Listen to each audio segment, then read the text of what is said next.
the Boogaloo movement isn't a succinct thing because it's not like a movement. It's just it's more of an aesthetic that really anyone can co-opt.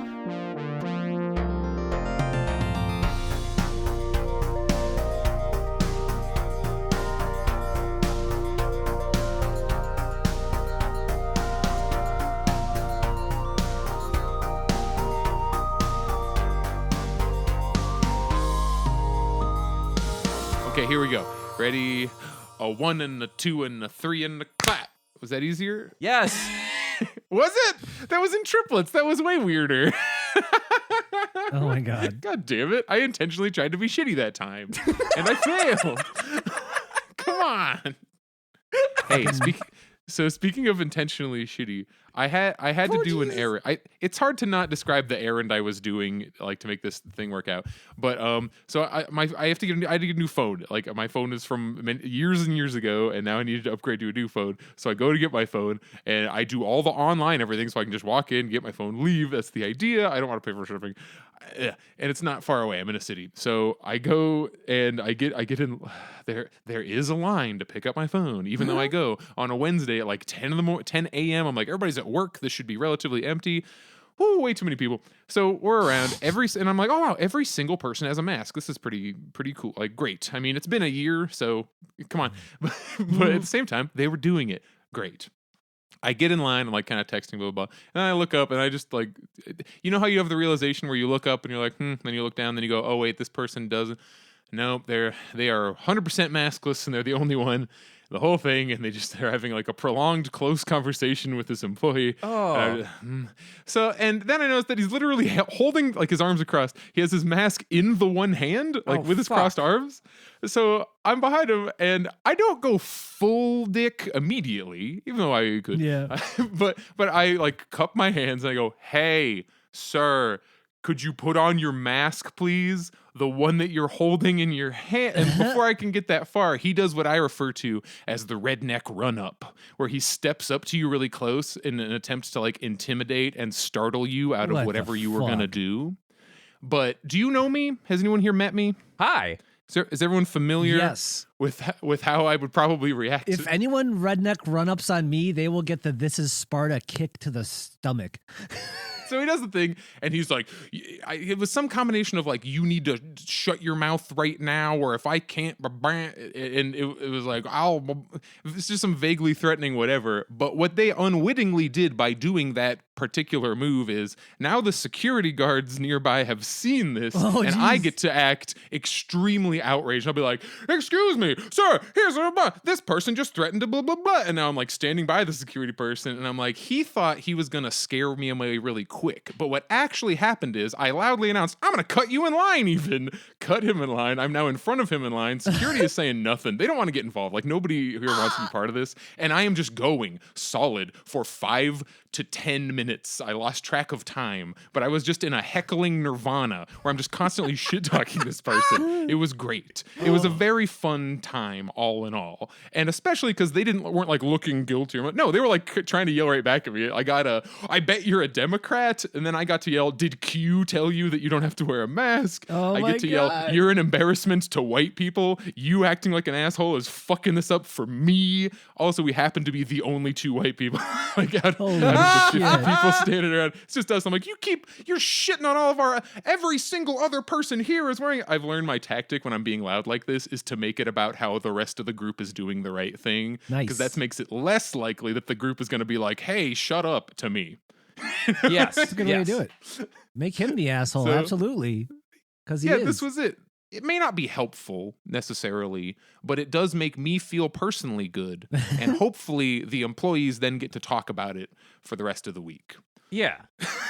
Like, did you see that time that guy just fucking bitched out that guy for 10 solid minutes? Pepper, please, because I don't go out anywhere near enough, although maybe once I get the vaccine, I'll be able to do this. This is the move I want, because I've witnessed it happen, and it seems to work. Is if a little kid points out that an adult is not wearing a mask, no matter what they think, the fact that a kid's doing it, like, ups the embarrassment. So, like, because you're a tall adult, I want you to look someone dead in the eye and a little voice point at him and go, "Mommy, mommy, that person's not wearing a mask." All right, friends. So we have an interview coming up right now, actually, with our new friend Garrison, or at Hungry Bow Tie. The bow They tie that do eats. protest journalism where they go in and get pictures of the cops doing things the cops shouldn't be doing, or other people at protests doing things that they should not be doing, or namely hurting other people. So hopefully you'll enjoy this. Garrison, do you have any interest in pro wrestling? No. That's fair. I guess I was. So it's funny because all of us large people are going to be what we all like religiously follow AEW at least, and Xander follows like freaking everything. Yeah. They have more bandwidth for that. But unabashedly, we record this right before our weekly episode of pro wrestling. I guess I thought there could have been a connection between the kind of like physical things you can do and the idea of somebody like jumping off a top rope. Oh my god! Like, look, you gotta deliver a Canadian destroyer to a member of the Portland PD before the year is over. I would never. Look, we gotta get mad about the real things, and then we can talk about, and then we can get excited about the fake things. It's all good. I think that's it. I enjoy a fake conflict so much because everything is so like Right. life and death, like literally life and death all the time. So then we go watch a bunch of people dressed up like video game characters punch each Yeah. other, and it seems like the world makes sense for a few minutes. We can argue about, you ripped up my mask. It's nice for a second. The stakes aren't as dire. All right. So hey, we're just gonna jump into it. I got this list of questions and they're all done. Dragor, go for it. Let's start us off here. So, what was your original motivation to get involved? What made you change, if anything, to go from like just being part of the crowd to I don't want to say front and center, but it in a way has kind of either directly or accidentally turned into that. What was the path that led to where you are now as far as like choosing to be involved? Like after the video of like George Floyd was circulating, I was watching all like the streams from like Minneapolis and stuff, and what was all going on there, and I knew stuff would. I'm based in Portland, and I knew stuff would eventually happen here because of like the political culture here, and Portland's like a very very political town. So I figured something big would happen eventually. So I think like Wednesday or like Thursday, I think like the George Floyd like video was like published I think on like a Monday. And then by like Wednesday or Thursday, people in Portland were starting to organize because we were still watching all the stuff in Minneapolis at that time. And I decided to show up just to the main reason why I showed up initially, besides of course just like the horrible footage and police brutality stuff, but at this point in Minneapolis there were like right-wing people trying to like far right-wing people trying to like get into the crowd to either hurt people, to provoke the cops into shooting people. Just random kind of weird stuff was happening in Minneapolis with Boogaloo Boys or like whatever. So I was going mainly to see if I could document stuff around that because at this point I had done some training from Bellingcat, the online investigative kind of I guess. Yeah, Bellingcat's kind of like an website. open source news network, right? Yeah. A good way to describe it. Yeah, and I'd taken some training classes there on far right stuff, and this is something I've always been interested in because in Portland you're kind of inundated with this stuff all the time because a few times a year like Nazis come into town to. It's like the changing of the leaves and the slapping of the Nazis. Yeah, that's just like a part of Portland. So yeah, initially I was going down with the express interest of trying to document if Nazis showed up, and then also depending what the police would do, documenting stuff that police would be doing to just to random people and protesters. And yeah, like the first. Yeah, so that was my initial reasoning for actually like showing up there in person, with like just so I could to like not I'm definitely setting you up for this answer, but hey, so the right wing people who commonly come in and have their like little goofy Nazi demonstrations in Portland, are these like local Portlanders? Is Portland just full of Nazis?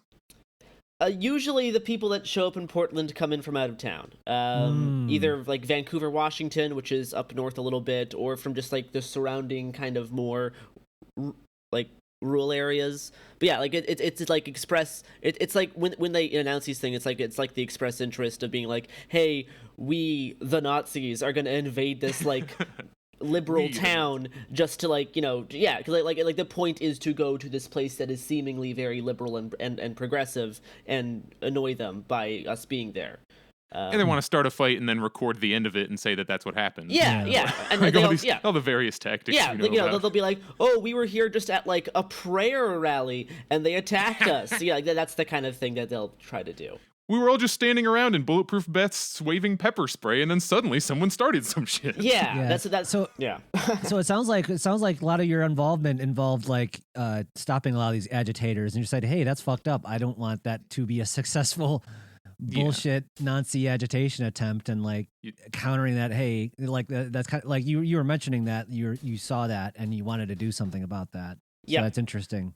So it wasn't the George Soros checks or the Antifa propaganda that brainwashed you. Yeah. No. You saw your town being attacked over and over, and you're like, "Hey, I don't like that these people keep attacking my town." Yeah, no, yeah. So and then that's an issue. And then of course the first night was relatively calm. A Nazi did show up, and he did try to provoke the police into shooting people. But there was really nothing much of interest the first night. The second night, stuff started to really pick up when the police started, tear gassing city blocks. Oh my god! And then that created the cycle that lasted for 4-ish months. Well, I found out about you from Robert Evans's various podcasts that Robert Evans is on. I also like Katie Stoll, Cody Johnson, Worst Year Ever. What's the biggest one? Some More News, Behind the Bastards. And so I heard some interviews and people just talking about, there's this person out here doing this. These podcasts have covered a lot of the 2020 police riots, especially in Portland. And but Robert Evans is like a war reporter. They have previous jobs where they would go to Syria and like huge, very hot conflict zones.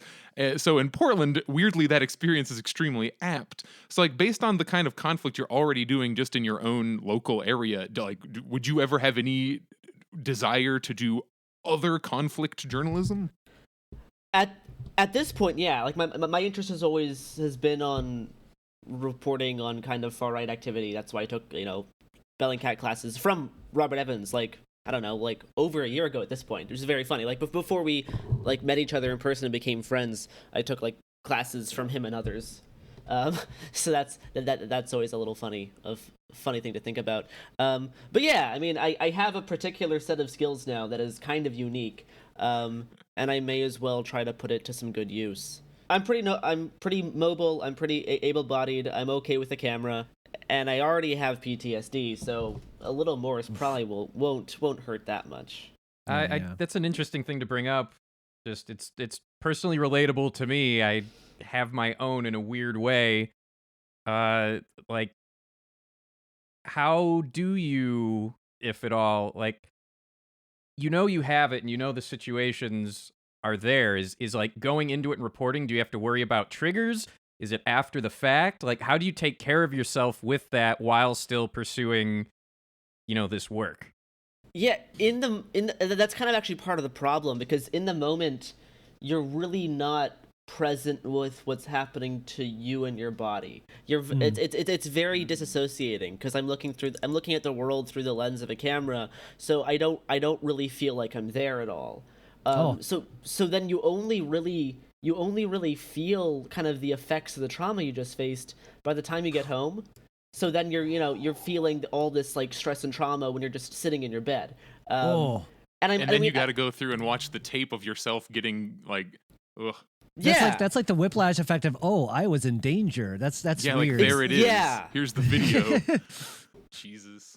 Yeah, totally. So I mean, but like, that's nothing compared to like, what protesters are facing when they get, beaten to the ground by police, arrested, thrown in a dirty jail for 3 days, right? Like that's definitely worse. But the thing that, that I go through, and, Robert and all of our friends who cover this kind of stuff, it is different and unique in an interesting way. It definitely says something that the low bar right now for journalists is, well, at least they aren't directly being beaten in the head and killed and thrown tear gas. It's like, well, sometimes, usually they aren't. They're not being they're not being killed in the States by the state openly as much anymore. As often, yeah. And yeah, that is the difference. You know, there's other ways they're trying to suppress stuff. I mean, I've been like, you know, I've been punched, beaten, and stuff. You know, like whatever. That's just kind of I've seen much worse be done to people. I've seen much worse done to children wearing black hoodies for standing on a sidewalk, right?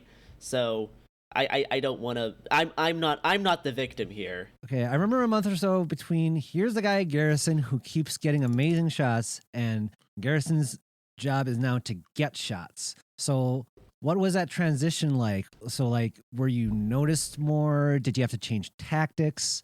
Like, did any notoriety affect how you had to operate, that kind of thing, or was it essentially the same thing with increased audience? Yeah, that was really interesting because like that definitely wasn't my intention. Like I wasn't like trying to become a Twitter personality. I was just posting stuff I thought was interesting, and then people started following me. You know, and I would say that didn't really I mean, like I got better at it. Like I was able to tell. Like one interesting thing about this is like based on the way you edit your video on Twitter, meaning like this is the frame the video starts on, and when people scroll by, the video starts to autoplay. And so like based on how you edit it, not like edit it like deceptively, but like edit it in terms of like, you know, you put like 3 empty seconds at the beginning. Yeah. But so it's like the way you do that will greatly impact how much your coverage gets seen. So like these are the kind of stuff that you would start to like pick up almost like subconsciously, because you would look at all like the videos that you post, you'd be like, okay, this one has more views than this one, I wonder why. And you're like, oh, it's because of when people are scrolling by, something happens at this point that catches their eye. So like there's so it's like you get to like kind of figure out how to get your coverage to be more noticeable so people actually see what's going on versus, you know, because like if you have like a 2-minute long clip and the first minute nothing happens, no one's going to sit through that to watch the horrible thing that happens at 1 minute and 5 seconds, right? So it's like this weird thing where you have to kind of try to like time stuff around, not to make it like still showing the same amount of stuff so it's not deceptive and people still have a clear picture, but getting it so that people actually will have eyes on it, so they'll actually look at the horrible things that are happening. That was the main change that I figured out after a while, after getting seen, is like, you know, how can this make this coverage better? But I mean that's kind of it. That's I mean that and like that's like the main difference, I think. In making those changes, were you ever accused of like, you know, lying through editing or sensationalizing your coverage? No, because I mean I still provide the same amount of stuff, just in different puzzle pieces.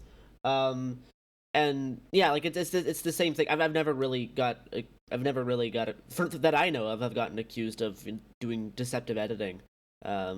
So that's. I'm good. sure there's certain groups who are saying that all over the place, but I mean, but like I've like, you know, there's people like I've never got like personally harassed online or in person for like doing deceptive editing. Because I mean, I'm kind of one of the more straight to the point people out here. With I do very little editorializing on my tweets because I feel like the videos should stand for themselves.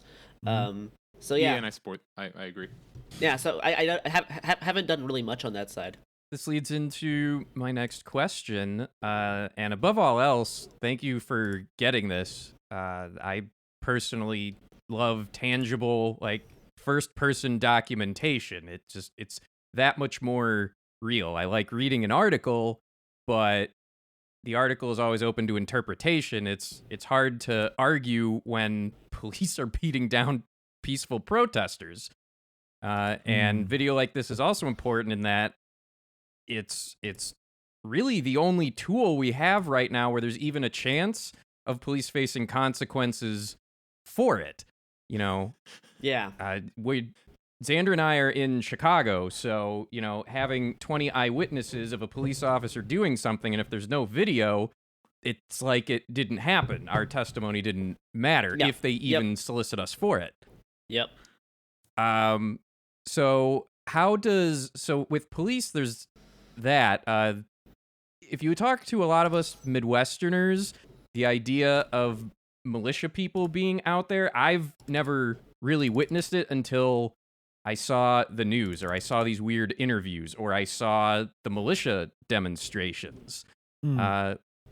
What is the presence like that for you? So, you've talked about the Nazis showing up. What about, which there's overlap. But... There's some crossover. Yeah, there's definitely some crossover. But like, so for myself, for Xander, for anyone who's listening to this that really doesn't have much exposure to it, what is the militia presence like in the Pacific Northwest?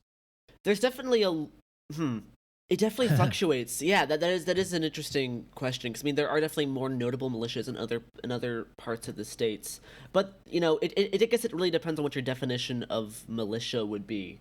I mean we've absolutely had like groups of armed men in cheap tactical gear show up to demonstrations before, right? Whether they like just seemed more like classic kind of chuds, or just just like classic kind of far right people, or they seemed more like boogaloo types. So you've definitely seen kind of both, at least at these types of things.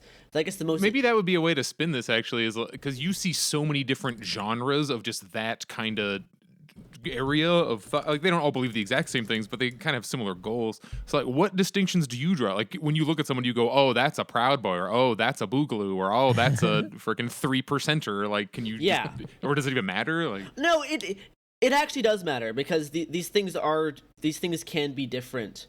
Specifically with the reporting about the Boogaloo movement has been incredibly frustrating the past year.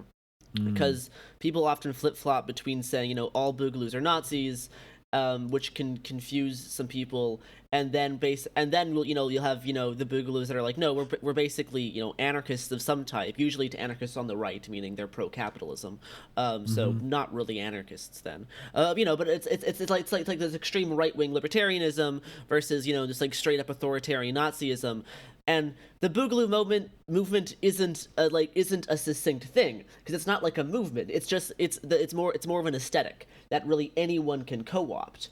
So I love that line. That's really good. So it actually, so the distinctions do matter, because a 3%er is going to be very different in their beliefs than if like a straight up Nazi militia who's like flying a Black Sun flag or something, right? And then that's going to be different than someone in a Hawaiian shirt waving a Bitcoin flag, right? all these things are different, and they often show different levels of danger. Because I mean, the 3%. There's more than one reason I got rid of the Hawaiian shirt. Yeah, I can't wear mine anymore either. I am doing it, but mine are all covered in like Pittsburgh Steelers logos, so I people think don't you're good assume. as long as you're not like have an MK and a fucking weird just shades sucks. going on. I think They, you're good. they try to take everything fun, like anything that's cool or neat is like, oh, what if we make this another one of the exhaustive list of wink nod symbols? It's like, fuck. I guess really quick, what I want to ask is, do you notice? So like you've identified all these different types of militia. There's the Boogaloo boys. There's the Bitcoin folks. There's the Nazi fascists, and they're all showing up. And seemingly, from my viewpoint of watching the news, they seem to get along fine. Sure. Yeah. Whereas, as a leftist, the infighting on the left, like we all mean well, but wowzers, there can be some heated disagreements, and it seems to also carry over to having trouble organizing protests as well. Have you witnessed that? Is that just kind of like a media narrative? Yeah, this touches on a few interesting points that I would say a lot of the infighting on the left is done in online spaces, and now that absolutely can carry over. If you've like the Portland protest Twitter scene's a nightmare, because all these like protesters have their Twitter accounts, which they just shouldn't have anyway. Like that's just not really good operational security. But when they get into fights and personal squabbles on Twitter that then carry over to like grudges in person, that can suck. But the most interesting thing about this is that on maybe the biggest street fight in the Pacific Northwest was like August 22nd in Portland in 2020. When like push comes to shove, all the anti-fascists, despite your differences, whether you're like a Marxist-Leninist or you're like an anti-civ anarchist, the goal right now is getting the Nazis out, because we all hate the Nazis. And that was maybe the most united I've ever seen Portland, was when is in this giant street fight. And the right that day was very ununited because they were all looking to be like individual heroes. So like they tried to form like a shield wall, but it didn't work because a shield wall requires cooperation and camaraderie and like sacrifice of personal benefit, and sacrifice of like becoming a personal hero in exchange for being an effective group unit. You don't get to be John Wick. You don't get all the credit.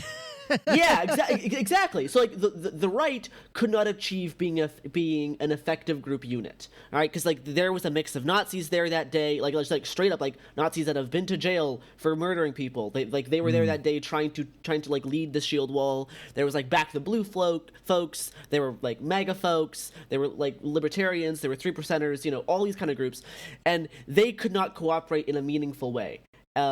Whereas the left could when like push came to shove here. That's the most like first person observation I can give. Like I can like speculate on other things. Sure. But that's like the one thing I've like actually observed. So what's Alan Swinney like in real life? Alan Swinney, yeah, I've seen him a few times.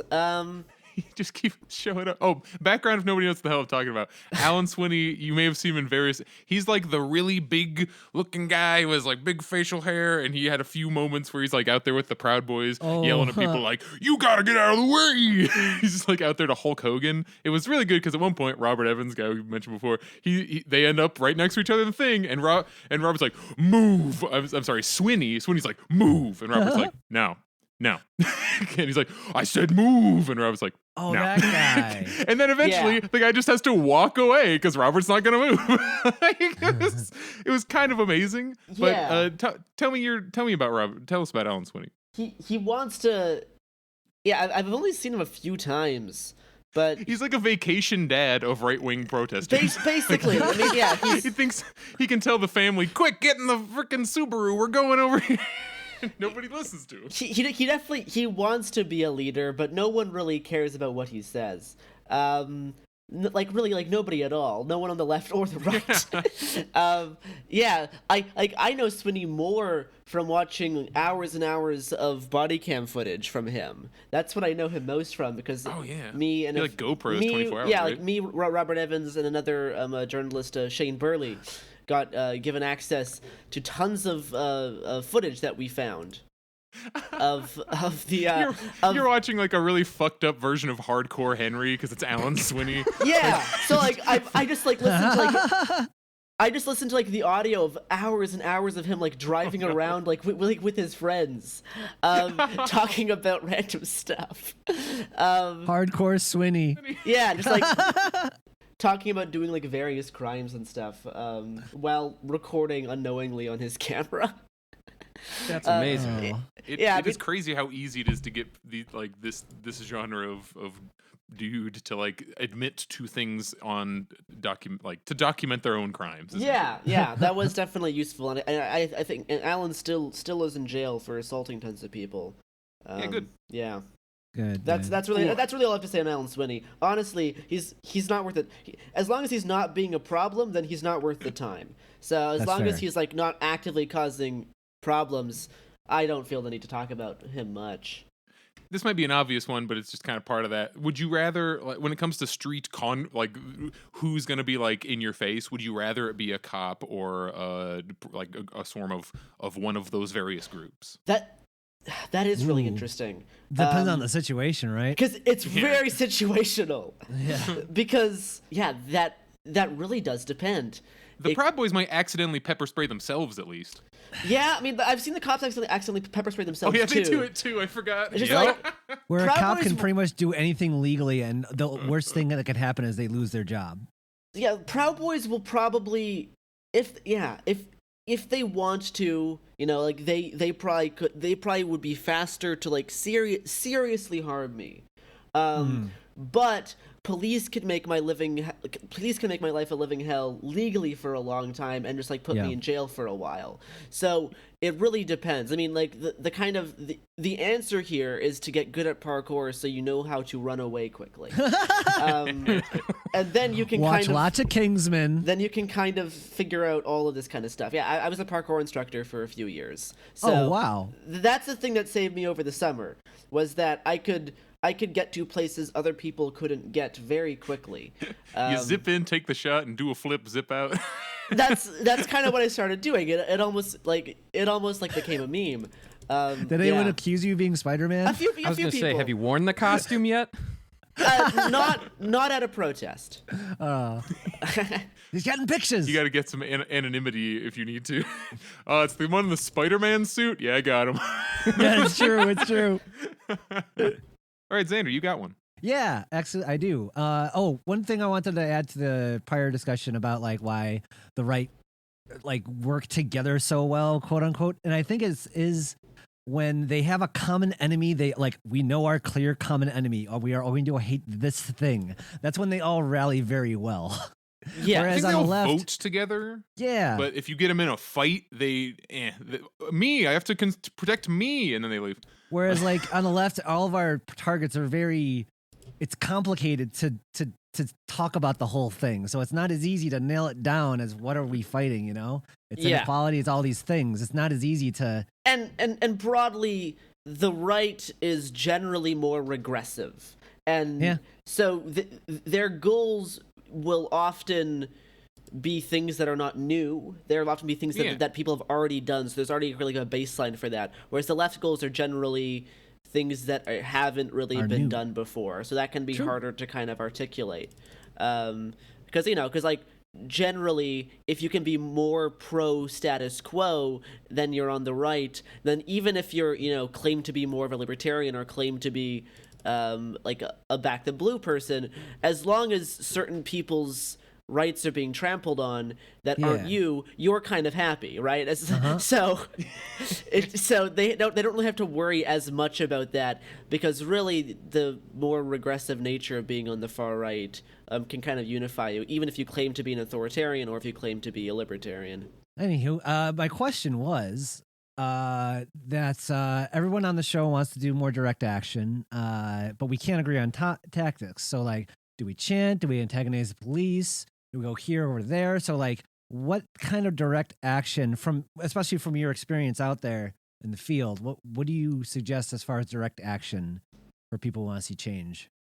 I mean, first of all, I'll clarify direct action, because I mean, direct action usually means taking direct action against a system or a symbol of power.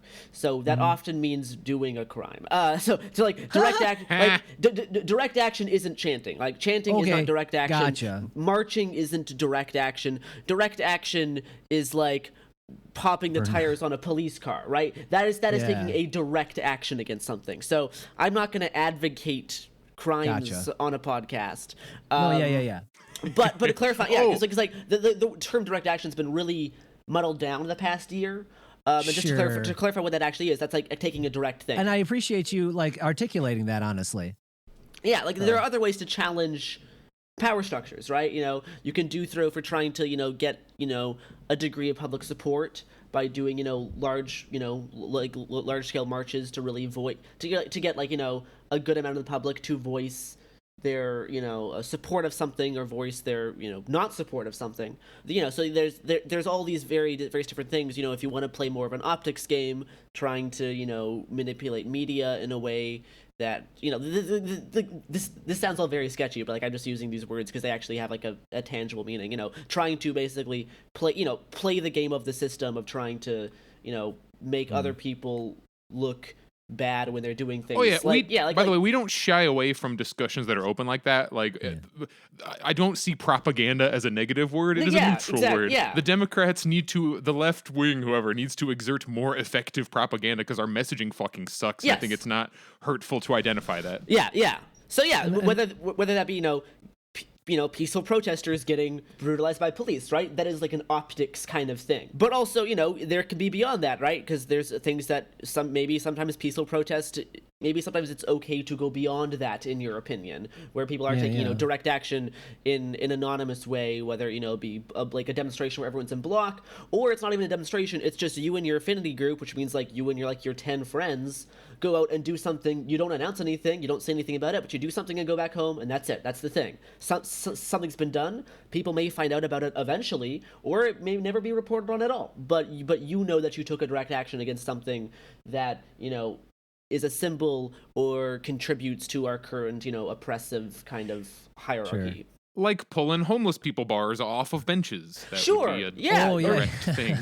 Yeah, like a direct giving action. a tent to someone. Yeah, like a direct action can be putting together like a share fair where people like donate food and clothes to each other, and all of like the leftover stuff you can give out to homeless people in your neighborhood, right? There's all these other kinds of things, doing mutual aid work where you and someone else, each of you has a thing that could benefit the other, so you help each other out. There's all those other kind of things that are also trying to get away from our current system of oppression and trying to create our own cycle of supporting each other and supporting the people in our own community. Just real quick, like about the whole like not so much direct action, but more so like any like the thoughts of like getting people to think about things, or like boycotting versus getting people to notice things. I've noticed that the more the campaigns where people are like, don't pay attention to this thing, are way less successful, or boycotting are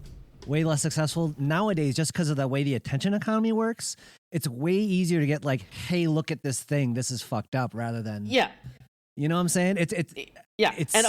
Almost any boycott is just giving someone free publicity at this point. Yeah, right? It's calculated. They do that shit on purpose. Yeah, now, if you see. H Bomber Guy has a great video called Woke Brands that covers that topic. Sure. Woke brands, Gillette sales go up if you throw away your dumb razor and have to go buy another one because you still need a razor. Yeah, exactly. Yeah, the whole bad publicity not being, or just any publicity being good is more true than ever, just by getting the name out there. You're right about that. As far as what you've been reporting on and where you want to keep going, what are your thoughts on, I guess what I'll call positive or effective action reporting? It's been a trope for longer than I've been alive that if you're checking into the news, it's scary, scary, scary things. And anything that's positive or meaningful are usually fluff pieces. But like, oh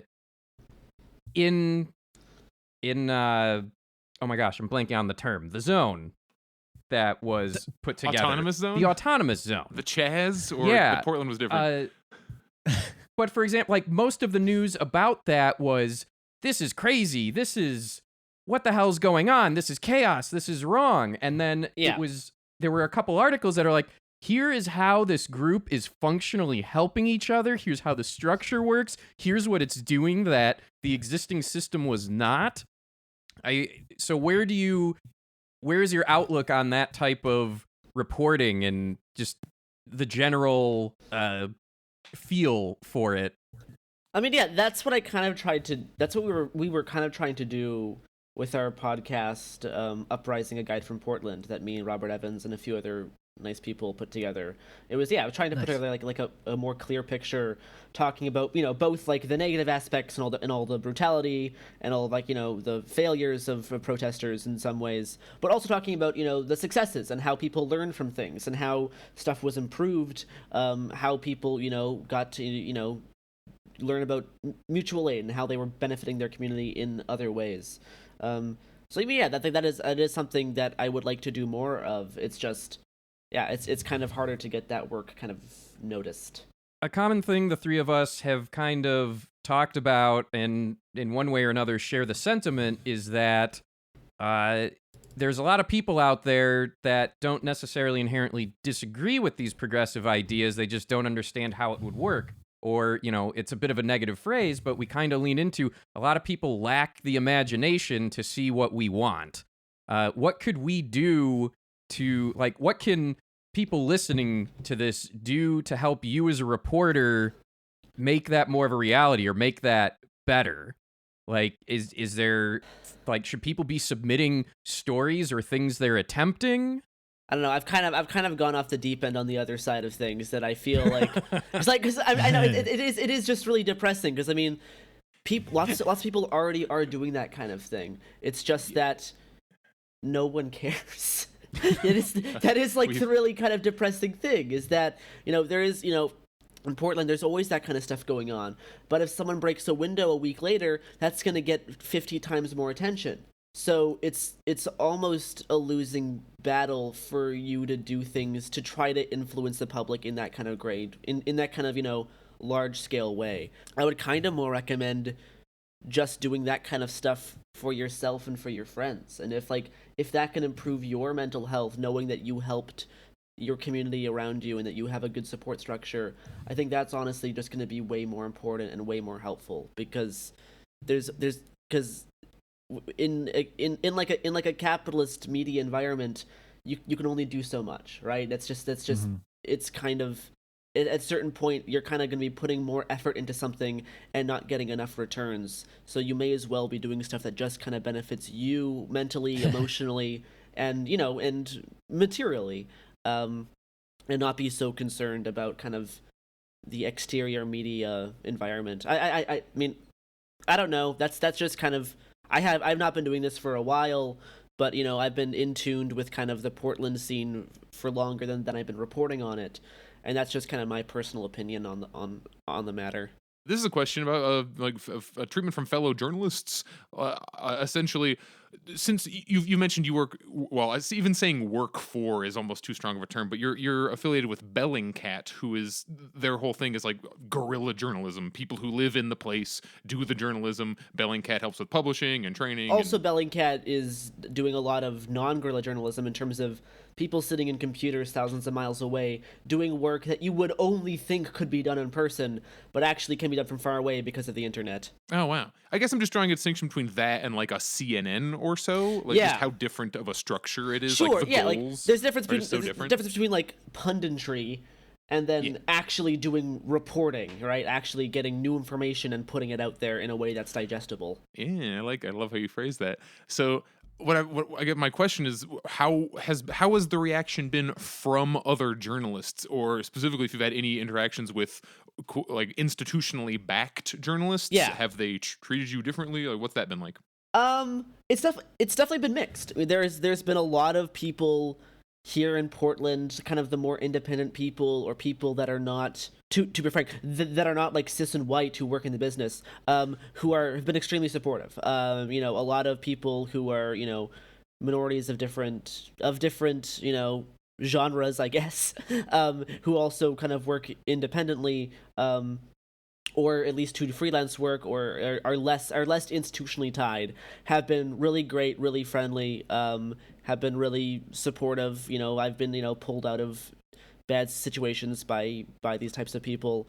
Do you think there's a weird competition element to that, where the other people who are indie are like, you're indie, we're indie, who gives a shit? Versus like, I'm from ABC, and like... Thankfully that's been kind of avoided in Portland, because we all kind of got trauma bonded. At least all of the right. like, a lot of the people that got popular all started off very small and all kind of trauma bonded really quickly, and it just kind of turned into more of like a nice family.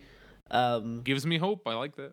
That was, I mean, like, Robert Evans like warned me about that. He's like, like when, you know, when stuff was like picking up in July with the feds coming into town, Robert was like, careful. In these types of conflict areas, journalists can get really bad with each other, because they want, you know, they want like their big thing. And thankfully that didn't really happen in Portland. That happened to some degree when like people from out of town came in, but they were out of town. They weren't the locals. Oh shit! Here comes Eddie Brock to steal my shot. No, yeah. I mean, that did happen. That did happen all the time. No. I heard, you know, there was like journalists talking to protesters, be like, "Hey, can you move out of the way? You're in my shot." I'm this like, person's bleeding. What? I'm putting a bandage on. Fuck you. My shot over. Yeah, you're not. This isn't about you. This isn't about you at all. War zone. Yeah. Holy fuck. But also that doesn't shock me. Yeah, it was terrible. And then also because of my age, definitely there was some hesitancy. Excuse me, child. And there was definitely some like ageism from like the more mainstream people once they found out how young I was. I mean, some of that could ostensibly be also like legal issues, because I don't know. It depends on the laws of, if someone who was a minor at the time gets hurt doing this thing ostensibly because you want to use the reporting, is that it's a little bit fuzzy. It is nice. They didn't want to treat you like a child soldier. Like yeah, exactly. So it is. Tie a camera to his head and push him into the cops. See what happens. Yeah, so I think I think that was probably an aspect. It is nice that I am no longer a minor, so that kind of clears that side up. But there definitely was, times where like people did like at first respect me and then found out how young I was and then, went radio silent, which is, I would do the opposite. I just respect you even more, unless it's like, oh, I'm talking to a person who is X number and I must stop. I don't know. It's a thing. I try not to think about it too much. All right, let's lightning round it. So I have some. It kind of kills the purpose of the lightning round that I've like pre-written some of these, but but Dragor, throw it out. What is Portland like on a quote normal unquote day? The news has bombarded us with everything's fucked and this is an outlier. What's the day-to-day life? I don't mean pre-2020. We mean like now, like in March 2021. But there's not a thing going. What's it like? I mean, it became like a meme because of right-wing media that like Portland like burns down every day and like rebuilt itself, and then like burns down to the ground again. Right? That was just like the thing. And like, no, it's fine. There hasn't been a building that's ever burned down here during the protests. There were some very plywood corners. There was some plywood corners next to some glass windows set on fire, next to some brick walls. Yeah. But yeah, I mean, like it's fine. I know it's like a regular city. The police here harass homeless people on a regular day. They'll try to move homeless encampments. There'll be people trying to help other people on the street. There'll be richer people looking down upon those who look punk, I guess. Yeah, it's just like a regular kind of city that has like a liberal veneer that if you scratch the surface actually is full of racism and systemic oppression. That's probably like a lot of cities that put out a very like liberal persona, and then when you like scratch it, you're like, oh no, there's actually a lot of like this is all built on privilege and whiteness. So I mean, but like it's I don't know, Garrison. That mayor came to the protest. I think it's all good now. Yeah. Yeah, and now he's approving police tactics of kettling and not Jesus Christ. And not Ted Wheeler, everybody. Ted Wheeler, right? That's their name. Yeah. I only say it so people know who to not vote for. If you live anywhere near Portland, don't vote for Ted Wheeler. I don't give a shit if he's a Republican. What are they going to do? Exactly what Ted Wheeler's already doing, because that's what he's doing. Yeah, so. No, Ted Wheeler is. I have my own opinions that I don't want to. I don't want to be incriminating on various levels. Yeah, you live by him. On a you podcast. Live by this person. But I'm not a huge fan of Ted Wheeler. Are you playing any video games at the moment, or do you have any freaking time for that? I'm trying to. It's sometimes it's hard. Sometimes it's hard on a motivation level to boot up a system, and it's easier just to sit and stare at your wall. But I'm trying. What do you like? What genres? I guess like action adventure stuff. I started up Red Dead Redemption 2 a few days ago. I'm trying to play a Steven Universe game that just got released on console. Let's see. What else am I doing? Yeah, no, I start a lot of games and then I take years to finish them because I'll play for like 5 hours once every 3 months on a game and then just change that up like once a week. So like I cycle through probably like 10 games that I'm always just kind of slowly playing through. So it's kind of hard to remember. If you're looking for suggestions, I'd say it only takes an hour and a half or an hour. Sayonara Wild Hearts is on a lot of stuff, and that's very short, very good. Fun. So you have 3 things of priorities: either donations, boots on the ground, or calling politicians. Which of those do you think is the most important? Or to frame it differently, which do you think is most effective? Yeah, that's what I meant. I know. It depends. Probably boots on the ground if you're able-bodied to do that. If you're privileged enough to have enough money for donations, then do that too. But if you're in a tight spot, just showing up in person. I mean, like, there is ways to do stuff in person that really isn't dangerous and won't put you at tons of risk. Like, there always will be some risk, but there's always ways of doing things more carefully. Right, like, just because you're in person doesn't mean you have to be in the front of the line in black bloc throwing a Molotov. There's other things you can be doing, whether that's handing out, throw a brick, whether that's throwing a brick or handing out water bottles. There's all kinds of different things you can do. I do that. I bring a bunch of water wherever I go. Yeah, that's which the cops fine. were stopping people from doing as well, so they don't like that either. Apparently. Oh yeah, don't put them down, or the cops will come by and like destroy all of them. We've seen the feds like mace, just stashes of like medical supplies, food, water. So you can't use it. God, it's just so evil. Masks, all yeah. It sucks. And hey, what do you think about furries? Yeah. I think they're fine. I mean, I get called I get called a furry a lot by my friends. Which I don't know. I have a follow-up question. What's your favorite animal? Oh, I don't. Right? I don't know. I don't know. I don't know what my favorite animal would be. But if I had a fursona, it would be a type of cat. But gotcha. I don't know if that's my favorite animal. But yeah, I mean, like I have, I am more of a cat boy than a furry, and I think there is a distinction there. But it is a very thin line, and people do bully me for it. In a fun way, because I also bully them for it, because they're the same thing. So I'm happy that you get to like enter the world in a place where, first of all, everyone knows what fursonas are, already hilarious, and that it is simply one of the many options you could choose of things to like. It's not like in the 90s where it's like, you might as well have just said that you like to blender kittens for how people would react to you. Yeah.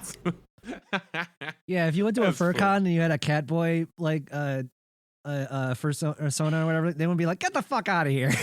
Yeah, you think you and a cat like, okay, cool. have you jump around on things? It'd be awesome.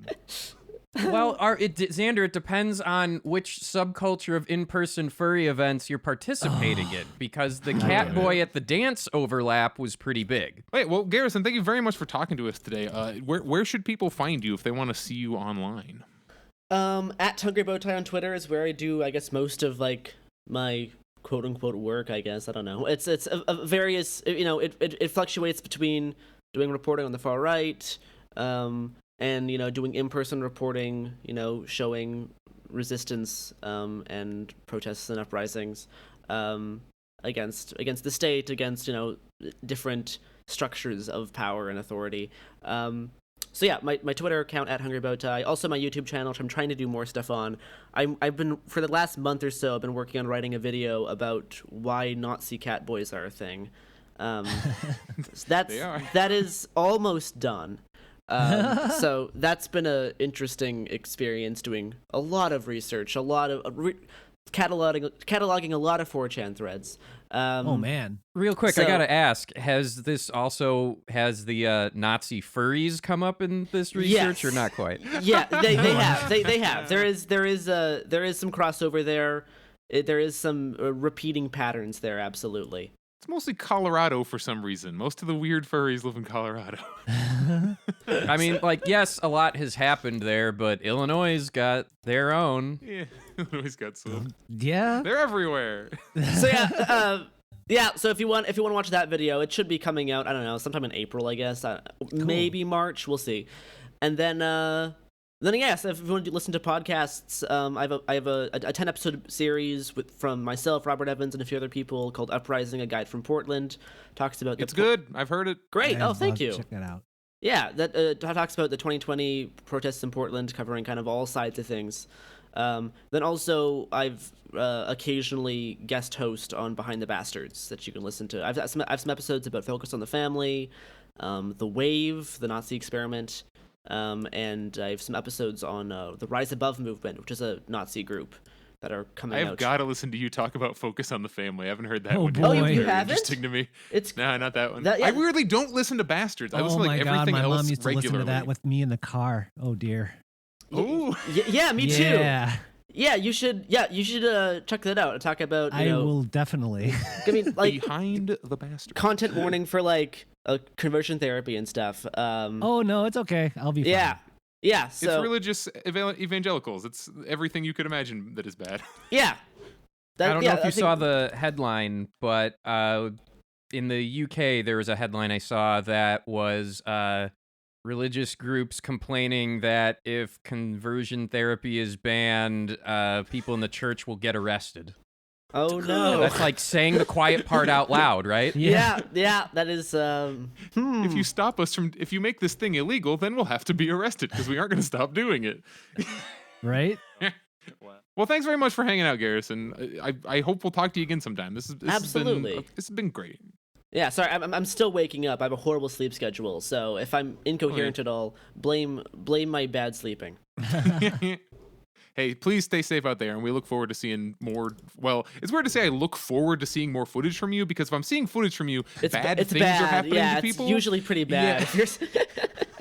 I look forward to heering about that you're okay after. I'll say Yeah. that. Yeah. All right. Bye. Bye. Bye-bye. Do you want to talk about the video game thing that was posted? How they were doing severance pay in the form of fucking loot boxes? Wait, Oh my god. in the form of what? Loot boxes. like, well, money. Oh Premium- my God! What? Activision Blizzard announces fourth quarter and 2020 financial results. Very For high. the year that ended in December 31, 2020, Activision Blizzard's net revenues presented in accordance with GAAP were $8.09 billion with a B, Jesse, as compared with $6.49 billion with a B, Jesse, for 2019. And then, after doing that, making record revenue and profit, they laid off 200 people more. They laid off a bunch of people. So they made record profits, then laid off people, gave them only 3 months severance. The severance thing, that certainly, like, there's no legal things here and there other than, like, if there's employment agreements. So whether or not 3 months is bad or good is, for the most part, socially a function of how long you've been there and what the norm is. My lawyer got me 9 months of severance when I got Yes. canned for bad reasons. Yes. And the kicker is, maybe this is where the 200 comes from. Everyone who was let go, in addition to that generous 3-month severance, still during a pandemic, got a $200 gift card to their digital store. Some game bucks, Z-bucks. What is it? What are they called? What's the most famous currency that is fake? I don't think that's Activision. That's Fortnite, isn't it? Z-bucks.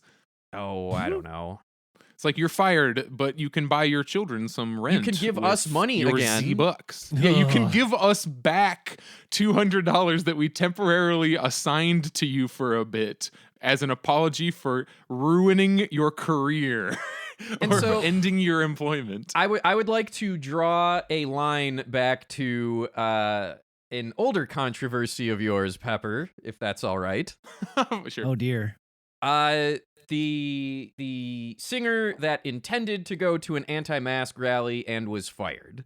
I bring that up because, one, it has come up as like, oh, Pepper was defending anti-maskers.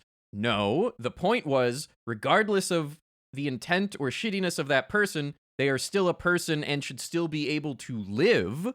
And by getting fired during a pandemic, not even reduced pay, and like, you can't do shit, nothing. Activision Blizzard, not only did they make record profits, let's say they made the same amount, they make tons of money hand over fist. They do not need is the operative word here, to let and anyone massive bonuses go. to Bobby Kotick, their fucking CEO, which were reported, I believe. They even said the fucking number, I believe. Oh, did they? I think so. And the worst part is that like, it wasn't even necessary. They made a profit. Like, holy shit. I know. WWE made- did the they same made more thing. money. They Great laid off profits tons of during a people, made pandemic. shit ton of yeah. We can't raise the minimum wage because that would make them have to fire people because they'd have to pay them more because it would drive profits down. Here is a company that is the biggest one in their entire industry. They just made record profits and they fired a lot of people. So economics are definitely a thing that makes sense. All right. So you know what I mean?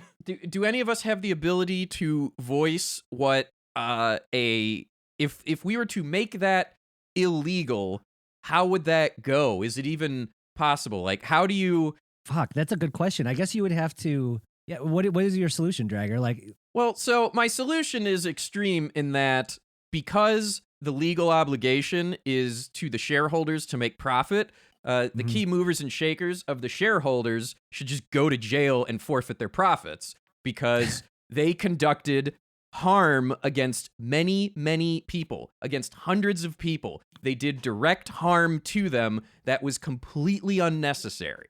I think you're hitting on something really important, which is like there's no consequences for these actions. So like even the slap on the wrists that we have, they will keep doing them because it's worth doing.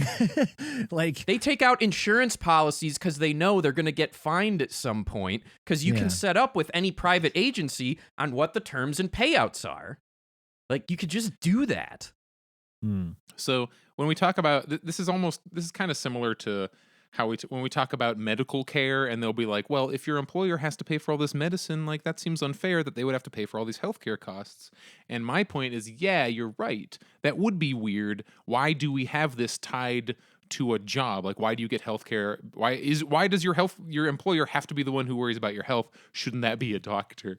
So my solution is always going to be, like, what this business did under the way the rules are set up, it is not only is it not punishable, it's not illegal, it is exactly what you are, quote, supposed to do if you take an econ course. If you get a freaking MBA, they'll be like, yeah, good move. Talk to other true capital C capitalists, people who can wield capital and make money only off of owning things, people such as Bobby Kotick. Bobby Kotick does not make any video games. He simply is connected to a thing that makes games, so he gets a ton of money, that their CEO.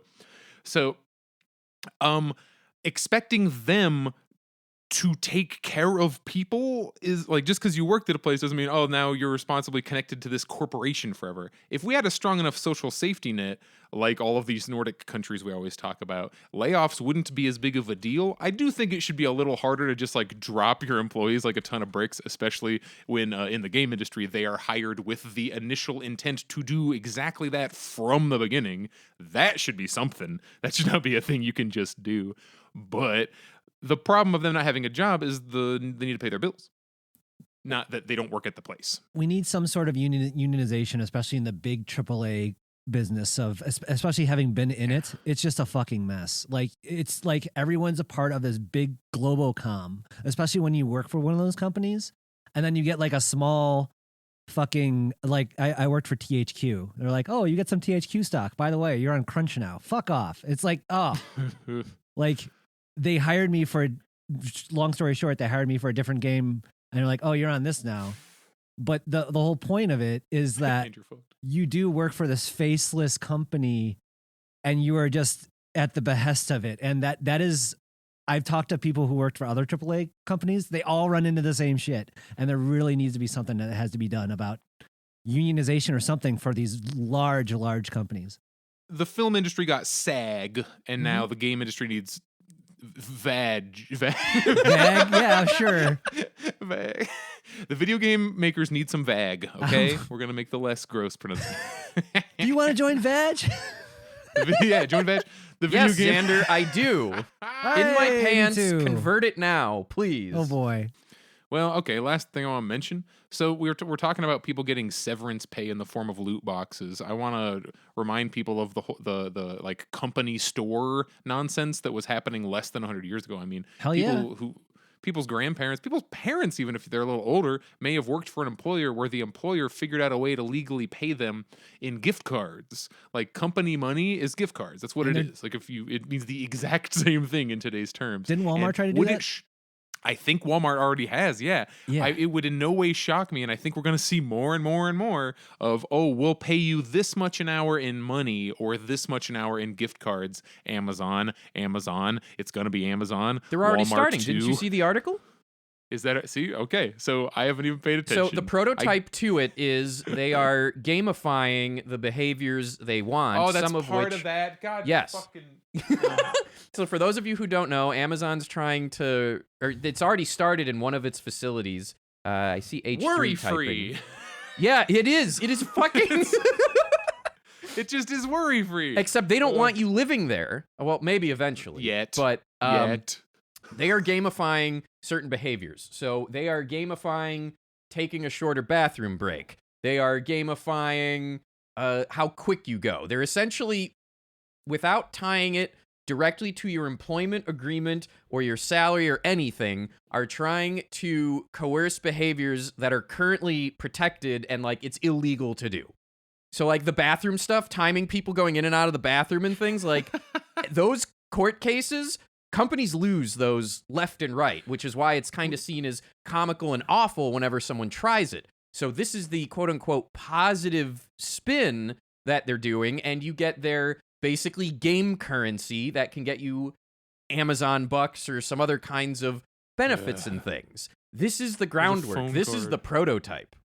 All right. The only reason I bring it up is identify when that's happening, look out for it at your current job, and resist it in any way you possibly can.